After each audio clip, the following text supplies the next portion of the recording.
Olá e boas-vindas a mais uma das nossas análises detalhadas. Hoje, o nível de energia está altíssimo por aqui, porque é o material que temos em mãos documenta uma revolução absoluta nos fundamentos do marketing. Ah, com certeza. É uma mudança de cenário gigante. Exato. Durante décadas, quando a gente falava de estratégia de marca, a conversa girava basicamente em torno de compra de mídia, criação de narrativas emocionais e, é claro, aquela segmentação demográfica clássica.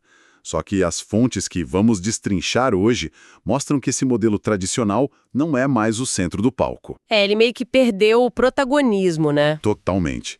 Estamos entrando numa fronteira inteiramente nova, que é tracionada por tecnologias emergentes que mudam a própria natureza da relação comercial. Eu diria que é uma mudança arquitetônica, na verdade. O que as fontes nos mostram é que a tecnologia deixou de ser apenas a ferramenta que distribui a mensagem do marketing. Aham. Ela passou a ser o próprio ambiente onde o marketing acontece e, muitas vezes, o agente que toma as decisões ativamente. Isso. E o material base dessa nossa exploração de hoje é um dossiê incrivelmente denso e estratégico sobre tendências e inovação. Ele definitivamente não fica na superfície. Não mesmo, ele vai bem fundo. Pois é, as páginas cobrem desde o impacto brutal da inteligência artificial generativa, de as promessas da computação quântica, até a fusão do físico com o digital, via realidade aumentada. Sem falar no novo contrato social da Web3 e na urgência de uma cultura organizacional ágil, orientada por ciência de dados. É muito assunto e todos eles super interligados. E é por isso que a nossa missão hoje é extrair o puro suco estratégico disso tudo. A ideia é traduzir essa complexidade técnica em momentos de clareza reais. Sabe aquelas viradas de chave mentais? Aquela hora que a ficha cai. Exatamente isso. É isso que buscamos entregar para quem acompanha a nossa análise e precisa se preparar para uma reunião de diretoria, por exemplo, ou para quem simplesmente tem uma curiosidade intelectual insaciável sobre o futuro dos negócios. E tudo isso fugindo daquela sobrecarga exaustiva de informações, claro. Com toda certeza. Mas sabe, para calibrarmos nossa lente desde o início, há um alerta no texto que eu considero a espinha dorsal de toda essa discussão.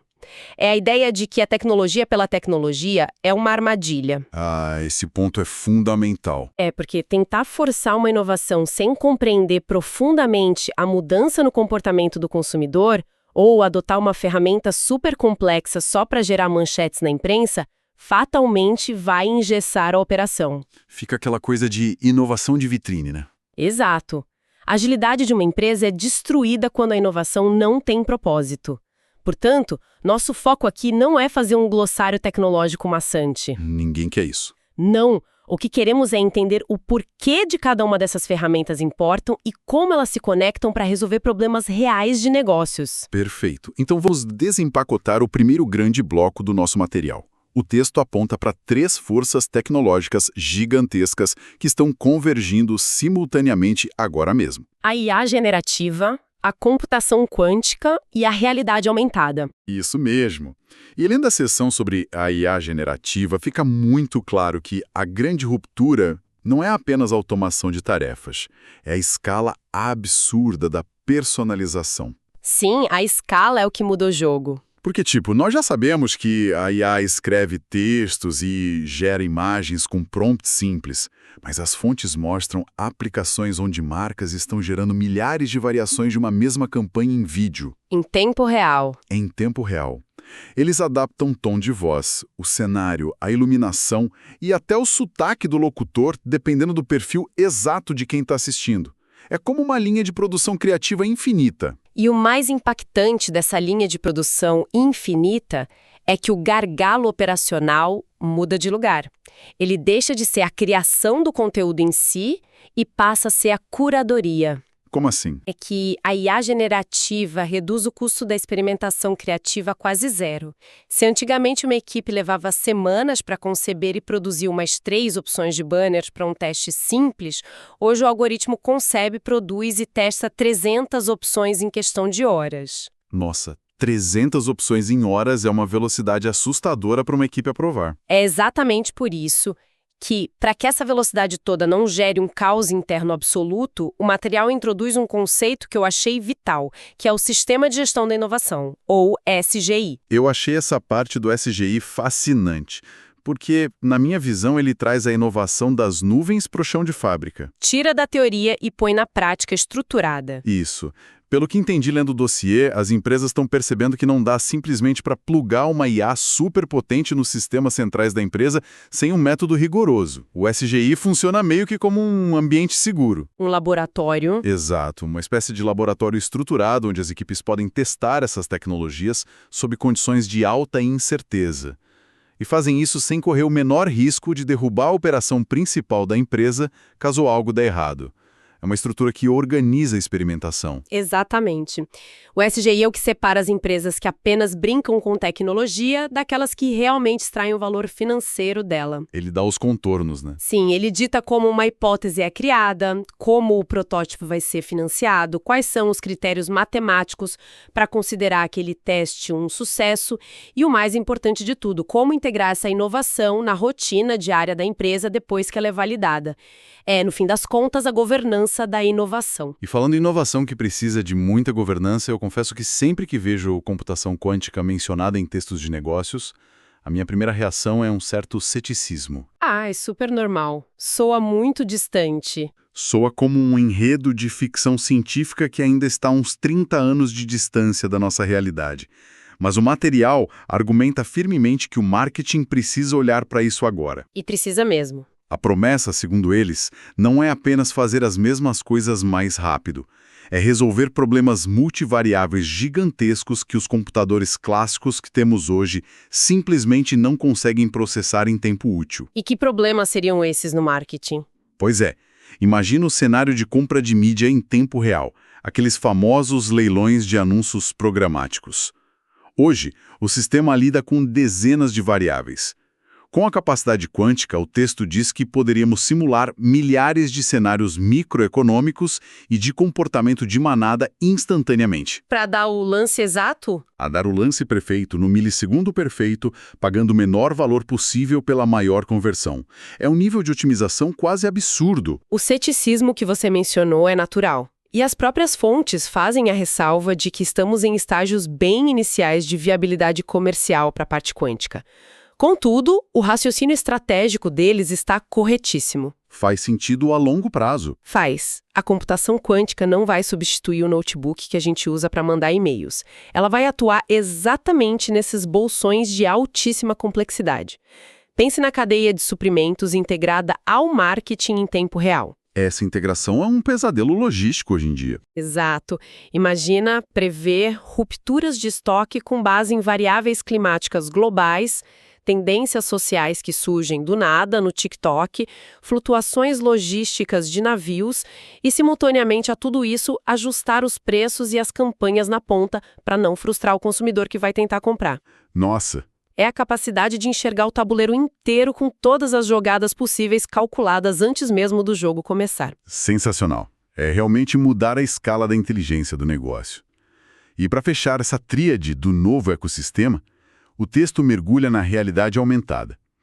E o que me chamou muita atenção foi como as fontes conectam a R não apenas com aqueles filtros engraçadinhos de redes sociais. Aqueles de cachorrinho? Isso. Eles colocam a realidade aumentada como uma ponte infraestrutural séria para o metaverso e para os ambientes imersivos em geral. Há uma definição no texto que eu considero brilhante.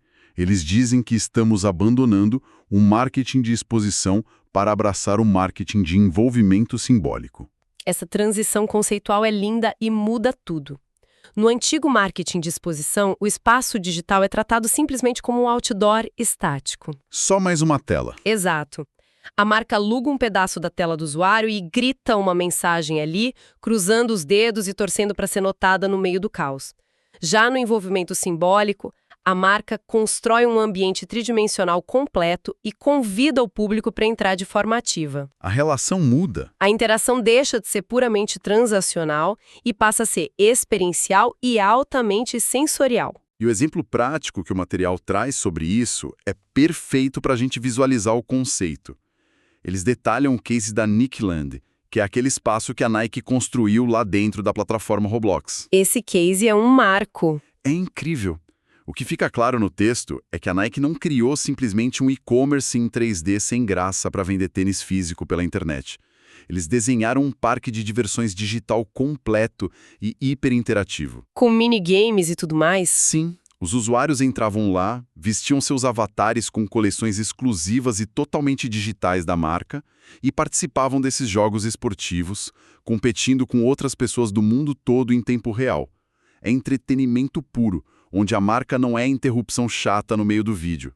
Ela é o próprio destino. E analisando esse case sob a ótica das métricas de negócio, percebemos por que isso é tão revolucionário.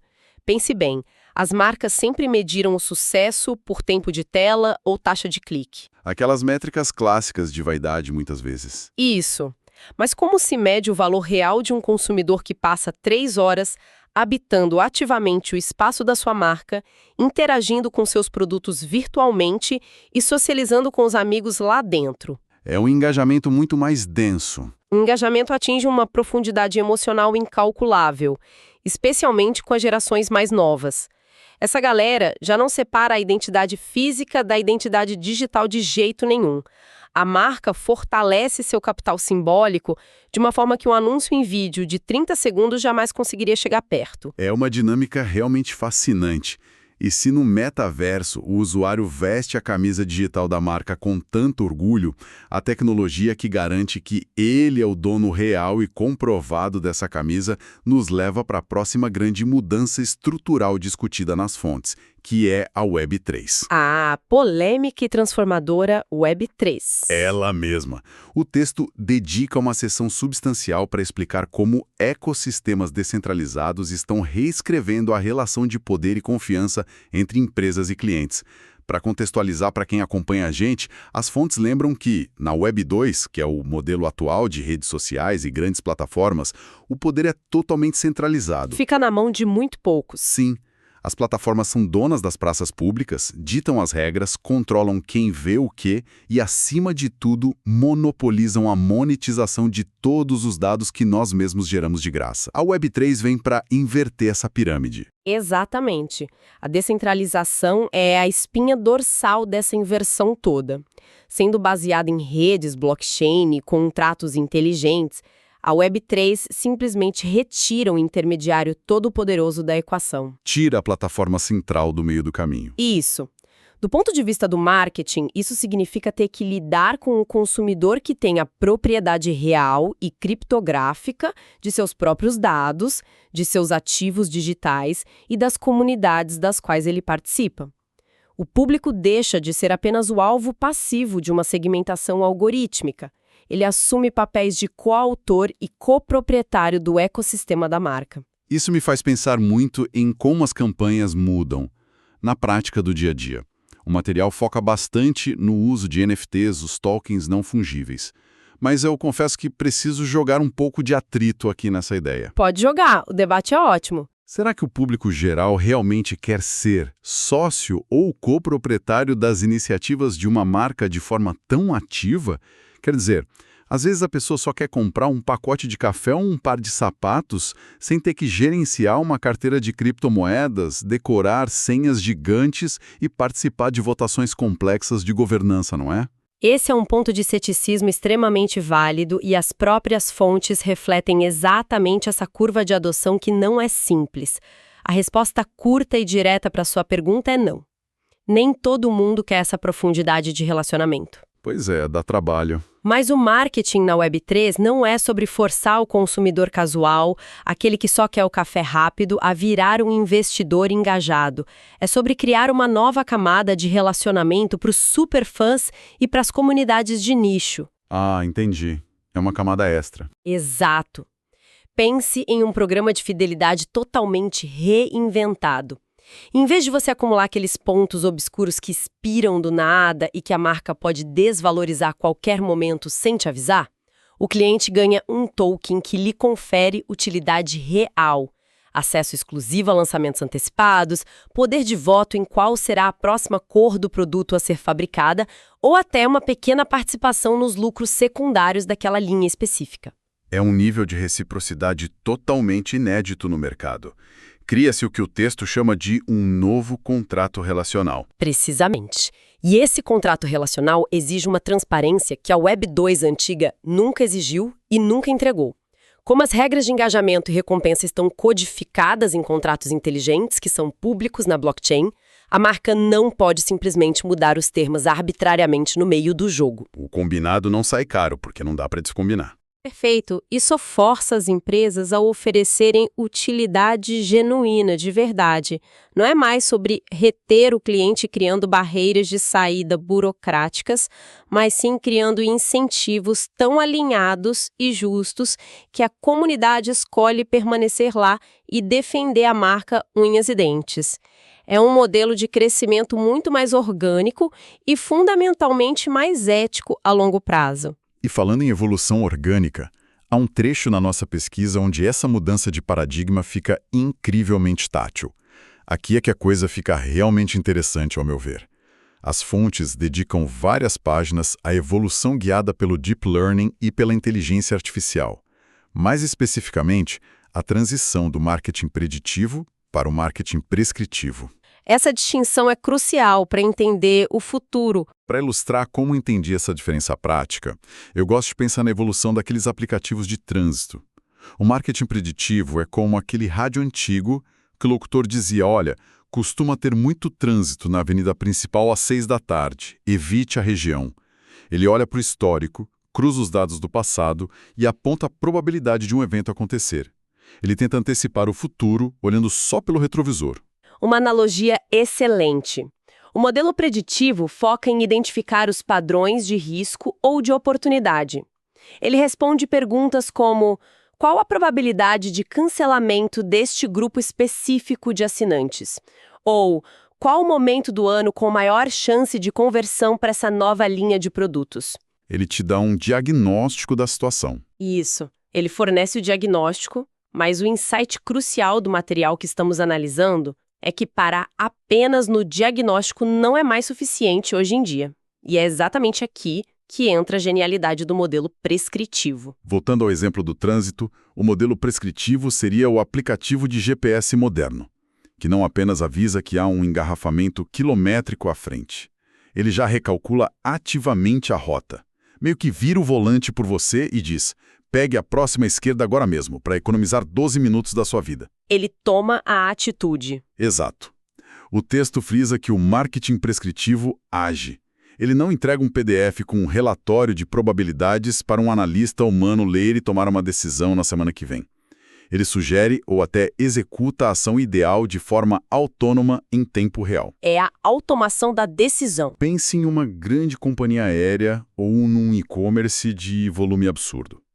A IA analisa a flutuação micro da demanda, os preços em tempo real dos concorrentes, o clima lá fora e o histórico de navegação do usuário. E com tudo isso, ela ajusta os preços a cada segundo. Ou então ela desliga sozinha uma campanha em um canal do YouTube que está perdendo eficiência e realoca o orçamento instantaneamente para um formato no Instagram que está performando melhor agora. É impressionante.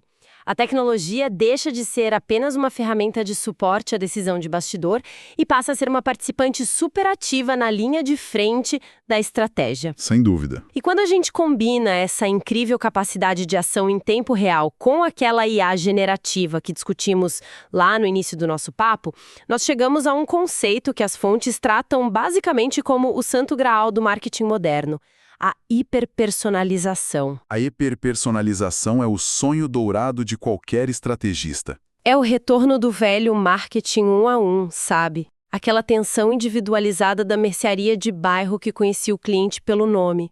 Só que agora, isso é aplicado a milhões de clientes simultaneamente, de forma automatizada. É um paradoxo incrível. São interfaces de aplicativos de banco que reorganizam seus botões sozinhas, baseadas exclusivamente na forma como cada usuário individual costuma navegar.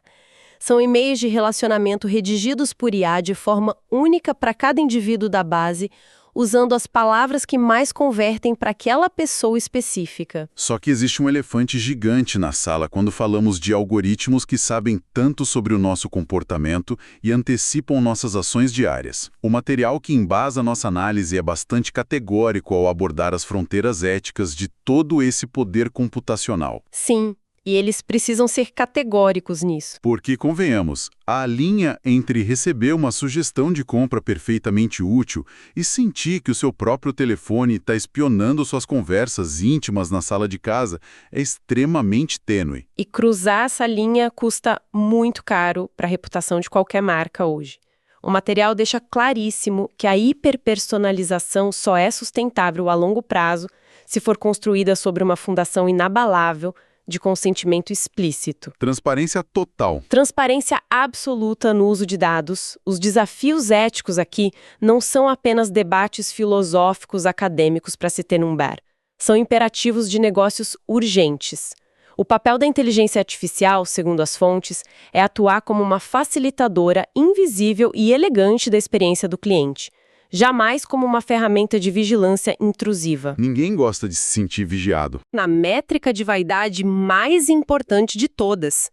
Mostrar de forma meio arrogante que a marca sabe tudo sobre a rotina da pessoa não gera vendas. Gera aversão, gera medo. A verdadeira inteligência está em intervir no momento exato em que o cliente precisa, resolvendo um problema real sem violar aquela sensação sagrada de privacidade. É quase uma coreografia sutil, onde a marca precisa ser prestativa sem ser invasiva. Exatamente. Agora, dando um passo para trás e olhando para dentro das empresas que operam tudo isso, a tecnologia é espetacular. Os algoritmos são brilhantes, o Big Data fornece um oceano infinito de informações, mas o que isso exige das pessoas de carne e osso? Como as estruturas corporativas, aquelas cheias de hierarquias engessadas, lidam com a necessidade de reagir a painéis de dados que mudam a cada 5 segundos. O material aponta que a transformação mais difícil de todas não é plugar a ferramenta tecnológica. É mudar a cultura humana. Sem a menor dúvida. O texto descreve praticamente o fim da era do achismo corporativo. Por muito tempo, nas agências e empresas, as grandes decisões de campanhas milionárias eram tomadas baseadas unicamente na intuição do diretor mais bem pago que estava sentado na sala de reunião. O famoso instinto genial do líder. Esse mesmo, mas com o volume de dados em tempo real e o poder computacional massivo que temos hoje, a intuição romântica é substituída friamente pela evidência empírica. A área de marketing passa a exigir uma mentalidade quantitativa extremamente rigorosa.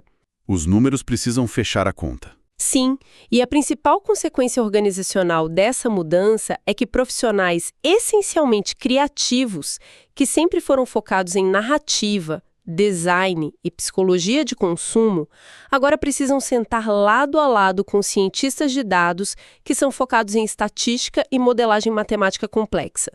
Eles precisam urgentemente construir um vocabulário comum para trabalhar juntos. Essa fusão entre a criatividade artística e a matemática dura ganha vida no texto através de um conceito muito forte: a cultura de experimentação contínua. As fontes detalham muito a prática dos testes AB e trazem um cenário prático que ilustra perfeitamente essa nova dinâmica operando no mundo real. O caso da página de vendas é um ótimo exemplo. Imagina uma grande operação de e-commerce que precisava alavancar as vendas de uma linha específica de produtos de forma rápida. Em vez da equipe debater em infinitas reuniões de brainstorming qual seria a melhor abordagem de comunicação, perdendo semanas nisso, eles simplesmente criaram 2 versões distintas da mesma página do produto. Testaram na prática. Isso. A versão A foi desenhada focando estritamente em atributos técnicos, especificações e características do produto em si. Um texto bem racional. Já a versão B foi construída com um apelo emocional super forte, focada na narrativa e destacando fortemente os depoimentos em vídeo de quem já havia comprado e amado o produto. E a grande beleza de uma cultura baseada em evidências é que a decisão final sobre qual página usar é terceirizada para o próprio mercado decidir. O cliente escolhe sem saber. O tráfego do site foi dividido rigorosamente ao meio pelo sistema. Metade das pessoas via a versão A, metade via a versão B. E durante 14 dias ininterruptos, os algoritmos monitoraram absolutamente tudo.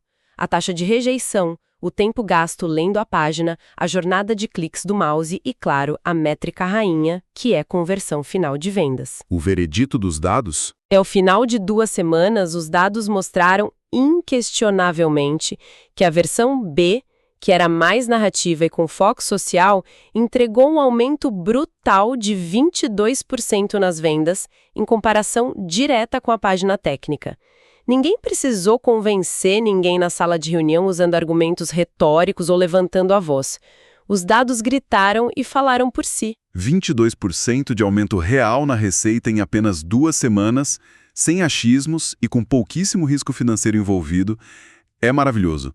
Mas para conseguir rodar um teste complexo desses, aprender com os resultados e já implementar a mudança vencedora no site em tão pouco tempo, as empresas precisam de uma agilidade estrutural que, vamos ser sinceros, a grande maioria ainda não tem hoje. Não tem mesmo. É uma barreira enorme. O texto é bem direto ao criticar aquelas estruturas organizacionais tradicionais que vivem em silos fechados. Aquela empresa onde o departamento de marketing não almoça com o departamento de tecnologia, que, por sua vez, precisa de assinatura de 3 vice-presidentes diferentes só para conseguir mudar a cor de um botão no site principal. Esse modelo burocrático e lento morre instantaneamente diante da velocidade do marketing prescritivo. Em seu lugar, as fontes falam muito sobre instituir sprints de marketing, que são baseados na leitura de painéis de dados diários e a adoção da mentalidade de prototipagem rápida. Como essa prototipagem rápida muda o dia a dia? Ela muda completamente a forma como as empresas encaram o desenvolvimento de qualquer solução nova. Em vez de gastar 6 meses planejando o projeto perfeito, em segredo dentro de uma sala fechada, as empresas montam equipes multidisciplinares ágeis. Com todo mundo junto? Isso. E eles criam uma versão mínima viável de uma ideia inovadora em questão de poucos dias. Pode ser, por exemplo, um novo fluxo de atendimento ao cliente via chatbot alimentado por IA ou um microajuste na estratégia de preços dinâmicos. Eles pegam esse rascunho, lançam isso logo para um grupo minúsculo e controlado de usuários, coletam ferozmente os dados de interação, identificam onde a ideia falhou e iteram a solução quase que em tempo real para melhorar. É a famosa lógica do errar rápido para aprender mais rápido ainda. Exatamente. E isso reescreve por completo a cultura de liderança corporativa. O erro honesto deixa de ser punido no final do mês como uma falha de planejamento terrível e passa a ser celebrado de forma aberta como um custo super barato de aquisição de conhecimento de mercado. Errar pequeno sai barato. Um protótipo feito em 3 dias que não funcionou não é um fracasso para a equipe. É um dado de ouro coletado que impede a empresa inteira de gastar milhões em uma estratégia gigante que seria falha. Essas pequenas células de trabalho ágeis que reúnem designers, desenvolvedores, profissionais de marketing e analistas de dados quebram os silos operacionais antigos e elas mantêm o foco maníaco da empresa naquilo que realmente importa no final do dia. A entrega de valor. A entrega contínua e rápida de valor, adaptando-se às flutuações loucas do mercado de uma forma totalmente orgânica e responsiva. Nossa, é uma densidade de informações fantástica mesmo. Mas eu sinto que conseguimos mapear a jornada completa proposta por esse dossiê de forma bem clara e acionável. Acho que cobrimos os pilares centrais muito bem. Sim, para consolidarmos tudo o que destrinchamos aqui hoje. Vimos inicialmente que a IA generativa e a computação quântica estão escalando a hiperpersonalização e a capacidade de resolver problemas matemáticos do mercado para níveis totalmente inéditos. Depois, vimos como a realidade aumentada e o metaverso transformam a marca em um ambiente habitável, substituindo a vera exposição unilateral pelo envolvimento simbólico profundo. Exploramos também o universo da descentralização. Exato. Exploramos como a Web3 e os contratos inteligentes redistribuem o poder na rede, transformando consumidores que antes eram passivos em membros ativos e co-criadores de ecossistemas transparentes. E, fechando a nossa equação estratégica, a imperiosa necessidade que as empresas têm de abandonar imediatamente as estruturas lentas e baseadas em intuição, substituindo tudo por uma cultura de prototipagem ágil guiada por decisões matemáticas. A síntese perfeita dessa nossa análise profunda é entender de uma vez por todas que o marketing tradicional de interrupção está com os dias absolutamente contados. O futuro documentado por essas fontes pertence às organizações que conseguirem orquestrar todas essas tecnologias complexas, mas com um propósito de negócio muito bem unificado. Tem que ter direção clara. Tem. Quem conseguir integrar a precisão prescritiva maravilhosa da inteligência artificial com a agilidade operacional ágil e mantiver um compromisso ético inegociável na gestão da privacidade e dos dados dos usuários, terá construído não apenas uma boa campanha publicitária de fim de ano, terá nas mãos a maior vantagem competitiva imaginável na economia moderna. É a capacidade de evoluir e se adaptar simultaneamente, sempre em parceria estreita com seu próprio público. É um horizonte empolgante, sem a menor dúvida. Mas sabe, toda essa eficiência extrema que as empresas buscam, essa busca incessante por criar jornadas de consumo perfeitas e totalmente livres de fricção, nos leva a um ponto bem intrigante para fechar o nosso pensamento de hoje. O que seria? Bom, nós vimos que o marketing prescritivo, a análise massiva de dados e a hiperpersonalização trabalham de forma incessante 24 horas por dia para antecipar as nossas necessidades. Eles buscam entregar exatamente o que queremos, da forma como gostamos, no exato segundo em que demonstramos algum interesse. É o cenário da conveniência absoluta. Pois é. Os algoritmos estão ficando assustadoramente bons em moldar o nosso mundo digital à nossa imagem e semelhança. E isso nos deixa com um pensamento final para matutar após a nossa conversa de hoje. Em um futuro muito próximo, onde sistemas hiperinteligentes conseguem analisar zilhões de variáveis invisíveis para prever, atender e envelopar todos os nossos desejos com uma precisão cirúrgica impecável. Qual será o espaço deixado para o encanto do acaso na nossa vida? Essa é uma pergunta profunda. Em um mundo perfeitamente customizado para agradar os nossos padrões de comportamento confortáveis do passado, onde é que vai morar aquela alegria caótica e puramente humana de tropeçar, sem querer, em algo completamente novo e maravilhoso, que jamais estaria no nosso radar algorítmico? Fica a provocação para levar para a vida e refletir no fim de semana. Um abraço enorme para todos que mergulharam nesse conhecimento tão denso conosco hoje e até a próxima análise.